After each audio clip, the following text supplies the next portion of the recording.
नमस्कार। कभी सोचा है कि एक मॉडर्न डिजिटल फैक्ट्री का दिमाग कैसे काम करता है? एक ऐसा सिस्टम जो प्रोडक्शन की हर छोटी बड़ी चीज पर नजर रखता है और सब कुछ एक दूसरे से जोड़ता है। तो चलिए आज इसी की गहराई में उतरते हैं। सबसे पहले ये समझना जरूरी है कि किसी भी फैक्ट्री के अंदर ना दो बिल्कुल अलग अलग दुनियाएं एक साथ चल रही होती हैं, और अगर इन दोनों को समझ लिया तो समझिए सब कुछ समझ आ गया। देखिए, एक तरफ है बोर्डरूम की दुनिया। यहाँ बड़े बड़े फैसले होते हैं, बड़े बड़े टारगेट सेट होते हैं, जैसे कि इस महीने हमें 10,000 यूनिट्स बनाने हैं। और फिर दूसरी तरफ है फैक्ट्री का फ्लोर, जहाँ मशीनें सिर्फ एक ही भाषा समझती हैं, मोटर ऑन या मोटर ऑफ। सोचिए इन दोनों के बीच कितना बड़ा गैप है। तो फिर सबसे बड़ा सवाल यही उठता है कि ये दो दुनियाएं आपस में बात कैसे करती हैं। बोर्डरूम के बड़े बड़े प्लान्स जमीन पर काम कर रही मशीनों तक पहुंचते कैसे हैं, और उससे भी जरूरी मशीनों से निकली जानकारी वापस प्लान बनाने वालों तक जाती कैसे है। अच्छा, इस पहेली को सुलझाने के लिए ना चलिए सबसे ऊपर से शुरू करते हैं, टॉप लेयर से। इसे कहते हैं ERP यानी एंटरप्राइज रिसोर्स प्लानिंग सिस्टम। सीधे सीधे कहें तो ये कंपनी का टॉप लेवल प्लानर है। तो ERP सिस्टम जो है वो लंबी दौड़ का घोड़ा है। ये महीनों और हफ्तों के हिसाब से सोचता है। इसका काम है बड़े लेवल पे लॉजिस्टिक्स देखना। इसका डेटा कुछ ऐसा होता है, पिछले महीने 10,000 यूनिट्स बन गए। मतलब ये पीछे मुड़कर बड़े बड़े आंकड़ों को देखता है, कुल मिलाकर क्या हुआ बस उस पर नजर रखता है। ठीक है, तो अब टॉप से सीधा बॉटम पर चलते हैं, फैक्ट्री के फ्लोर पर, जहां असली में काम होता है। यहां कौन मिलेगा? यहां मिलेंगे असली डूअर्स यानी काम करने वाले। यहाँ राज है PLC का, यानी प्रोग्रामेबल लॉजिक कंट्रोलर्स। ये छोटे मजबूत कंप्यूटर होते हैं जो सीधे मशीनों से बात करते हैं, उन्हें कंट्रोल करते हैं, और ये सेकेंड्स और मिली सेकेंड्स में काम करते हैं। इनका डेटा एकदम सटीक और रियल टाइम होता है। जैसे दोपहर 2:05 और 14 सेकेंड पर सेंसर ने एक पार्ट देखा। लेकिन PLC को कंपनी के बड़े बिजनेस प्लान से कोई लेना देना नहीं होता, उसे कुछ पता ही नहीं होता। तो अब हमारे पास एक टॉप लेवल प्लानर है और एक जमीनी लेवल का वर्कर। इनके बीच का जो ये बड़ा सा गैप है, इसे कौन भरेगा? यहीं पर एंट्री होती है उस सिस्टम की जो इन दोनों को जोड़ता है, एक कंडक्टर की।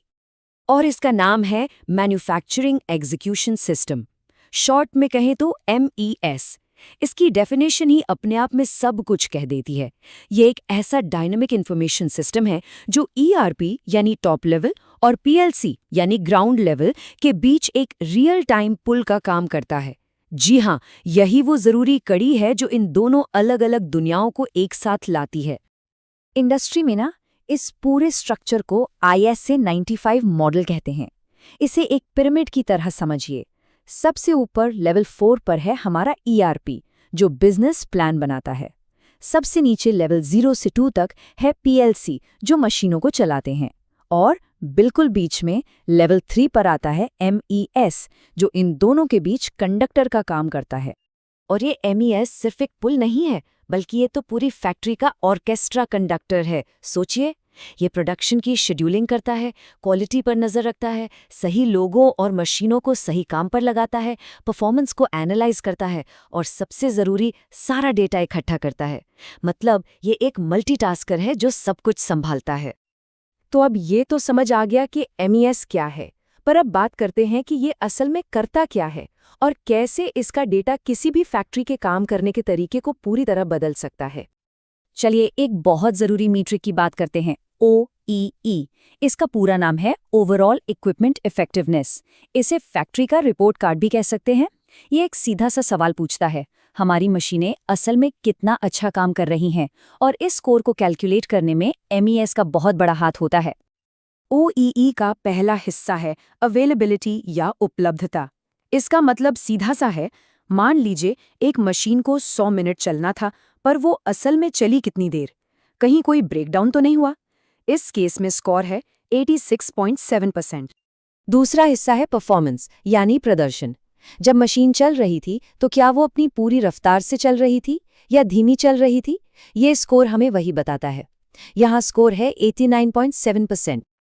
और फिर जब हम इन सभी चीज़ों को, अवेलेबिलिटी, परफॉर्मेंस और क्वालिटी को एक साथ मिलाते हैं, तो हमें मिलता है फाइनल OAE स्कोर।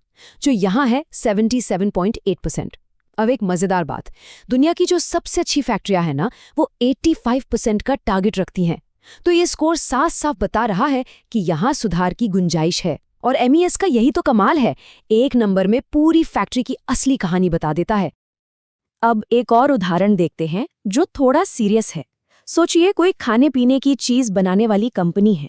नियम ये है कि अगर किसी प्रोडक्ट में कोई खराबी निकलती है तो कंपनी को सिर्फ 4 घंटे के अंदर अंदर ये बताना होता है कि उस एक खराब बैच को बनाने में कौन कौन सा कच्चा माल कब कब और किस मशीन पर इस्तेमाल हुआ था। ये कोई मजाक नहीं है, ये एक बहुत बड़ा चैलेंज है। और यहीं MES अपनी असली ताकत दिखाता है। ये रियल टाइम में हर चीज को ट्रैक करता है।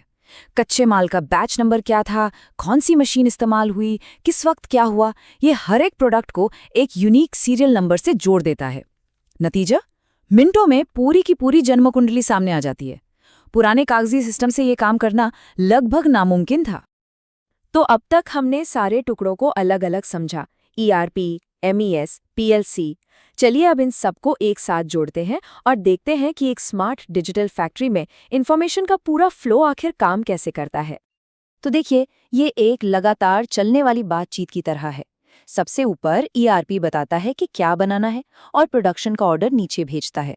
बीच में MES उस ऑर्डर को लेता है और उसे कैसे बनाना है इसके छोटे छोटे निर्देशों में तोड़ता है और ये निर्देश PLC को भेजता है।